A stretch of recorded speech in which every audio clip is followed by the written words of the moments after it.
Ya, salam jumpa kepada anak didik peserta didik kelas 12 SMA jurusan IPA. Berikut ada contoh soal penerapan nilai maksimum fungsi trigonometri. Coba kita lihat contohnya. Salah satu ujung sebuah tangga yang panjangnya 27 desimeter disandarkan pada dinding yang tingginya 8 desimeter dengan menggeser bagian bawah tangga ke arah dinding. Bagian atasnya akan menonjol ke arah dinding. Panjang tonjolan mendatar maksimum dari bagian atas tangga adalah. Oke, coba kita lihat bagaimana kita menyelesaikannya. Oke, misalkan kondisi awal adalah sebagai berikut. Ini kondisi awalnya. Oke, ini tangganya 27 desimeter dan ini dinding 8 desimeter. Kemudian kalau tangga digeser ke arah dinding, bagian bawah tangga digeser ke arah dinding, kondisinya dapat kita gambarkan seperti ini. Menonjol sepanjang P, digeser ke arah dinding yang menonjol sepanjang P, kita misalkan sepanjang CE, dan sisa panjang tangga di sebelah kiri dinding di sini panjangnya adalah 27 kurang P. Oke. Tapi yang ditanya adalah bukan panjang tonjolan P. Yang ditanya adalah tonjolan P secara mendatar. Atau dapat kita gambarkan, dapat kita katakan panjang tonjolan P secara mendatar adalah panjang CD atau panjang X ini. Nah, jadi kita mau menentukan berapakah panjang X maksimum jika digeser terus menerus ini, tangga ini digeser ke arah dinding secara terus menerus. Berapakah panjang tonjolan maksimumnya secara mendatar atau panjang X? Kalau misalkan kalau digeser ini secara terus menerus, nanti akhirnya tangga berimpit dengan dinding, tentunya panjang tonjolan mendatar sudah nol lah panjang tonjolan mendatar. Andaikan kita geser terus menerus, panjang tonjolan mendatar akan nol. Jadi yang ditanya adalah panjang tonjolan mendatar maksimumnya, panjang tonjolan mendatar maksimum. Oke, coba kita lihat. Misalkan panjang tonjolan mendatar dari tangga adalah sepanjang X desimeter, sehingga segitiga ABC sebangun dengan segitiga CDE. Jadi segitiga CDE ABC ini akan sebangun dengan segitiga CDE, sehingga akan didapat dua persamaan nanti dari segitiga ABC. Dari segitiga ABC akan kita dapat persamaan sin alfa sama dengan 8/27 kurang P, atau P sama dengan 27 kurang 8 per sin alfa. Kita sebutlah persamaan pertama. Ini didapat dari segitiga ABC. Kemudian dari segitiga CDE akan kita dapat cos alfa sama dengan X per P, atau didapat P sama dengan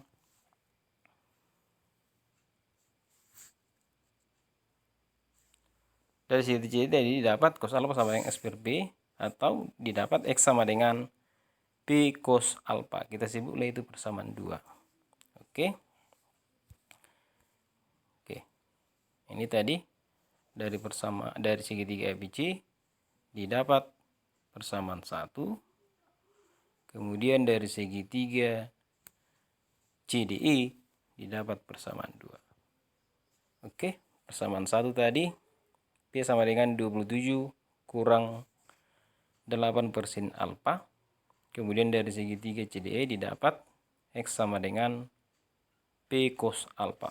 Oke, kita substitusi persamaan 1 ke persamaan 2. Kita substitusi persamaan 1 ke persamaan 2. Persamaan 2 tadi X sama dengan P cos alfa. P cos alfa. Ini X sama dengan P cos alfa. Kita ganti P-nya menjadi 27 kurang 8% alfa. Akan didapatlah persamaan X ini. Didapatlah persamaan X sama dengan 27 cos alfa kurang 8 cos alfa per sin alfa. Inilah persamaan X ini. Persamaan X, panjang tonjolan mendatarnya. Inilah persamaannya. Ini. Ya, kenapa dia punya persamaan? Karena dia kalau didorong terus menerus berubah dia berubah terus berubah tonjolan mendatarnya. Panjang X akan berubah. Kalau misalkan didorong terus tangkanya kira dinding.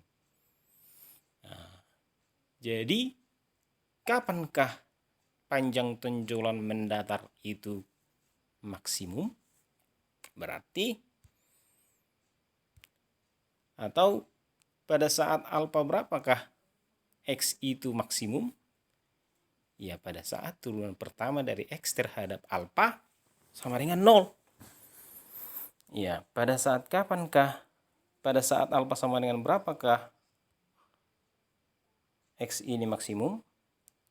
Ya, pada saat dx d alfa sama dengan 0. Ini pada saat dx d alfa sama dengan 0.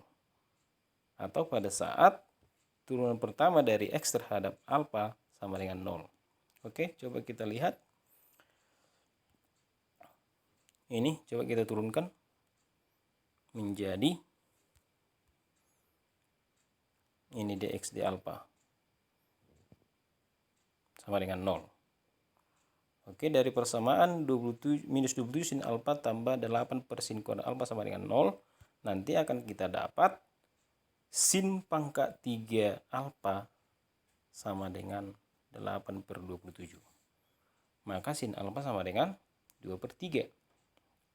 Sudah didapat sin alfa 2 per 3.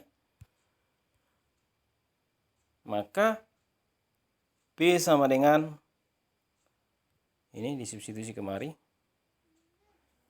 Sehingga P sama dengan 27 dikurang 8 per 2 per 3. Ini sama dengan 15. Oke, itulah panjang P. 15. Artinya tonjolan mendatarnya akan maksimum jika pada saat P 15 desimeter. Oke, kita lanjut.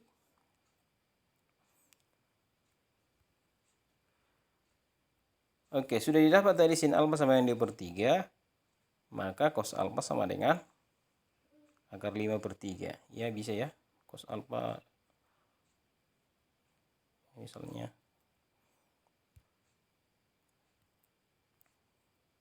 ini misalnya, nah, segitiganya sin alfa, ini alfa 2 per 3. Tentunya ini akar 5. Oke, akar 5. Makanya cos alfa sama dengan akar 5 per 3.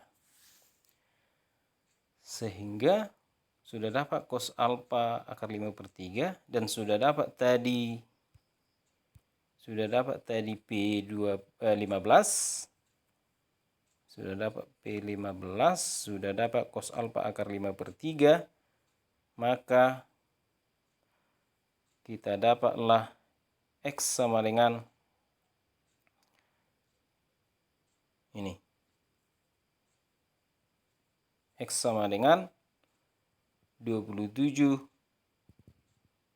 Oh, bukan, salah. X sama dengan P 15. Ini tadi 15 dikali akar 5 per 3 sama dengan 5/5 desimeter. Sehingga panjang tonjolan mendatar maksimum tangga adalah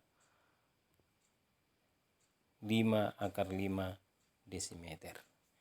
Ya, demikian